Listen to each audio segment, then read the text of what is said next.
On a gray New Year's Eve, as snow drifted softly from the sky and wrapped the city in a thick, frigid blanket, people hurried along cobblestone streets toward warm homes filled with laughter, glowing lamps, and the rich smells of celebration. Chimneys breathed smoke into the cold air, and windows shone with amber light. But all that warmth ended at each doorstep, for outside, the cold ruled sharply and without mercy. Down a narrow lane between tall buildings walked a small girl, unseen by the passing crowds. She wore no hat, no scarf, and no shoes. Her little feet were red and raw, every step like needles of ice. Her thin dress hung stiff with frost.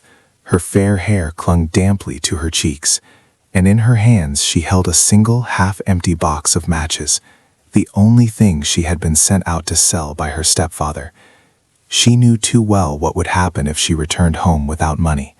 Harsh words, colder treatment, perhaps even punishment. Still, no coins came, no matter how much she wished. She passed warm houses where the scents of roasted goose, baked apples, and cinnamon drifted into the night, breathing them in to warm her thoughts, if not her body.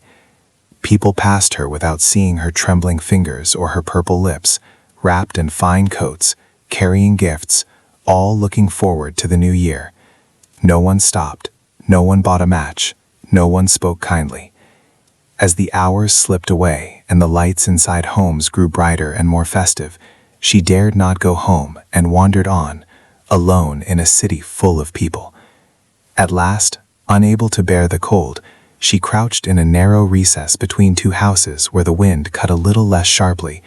Shivering violently, she thought of the matches she carried, forbidden to use, but what did it matter now? So cold she felt she might snap like a frozen twig. She struck one match, and a small golden flame flared to life, wrapping her in warmth. In its glow, the cold wall vanished, replaced by a bright room with a blazing hearth, and she smiled as if her frozen toes might thaw. But the match went out, and the vision vanished. She struck another match, and this time saw a long table covered with steaming food, buttered potatoes, sweet pastries, warm bread, and a magnificent roasted goose that seemed to glide toward her until the flame burned her finger and the feast disappeared, leaving only hunger.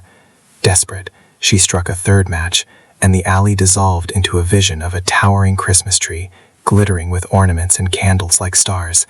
The candles rose into the sky and became real stars, one blazing brightly as it fell, and she remembered her grandmother's words, that a falling star meant someone was leaving this world, and her heart ached for the grandmother who had loved her and died the year before.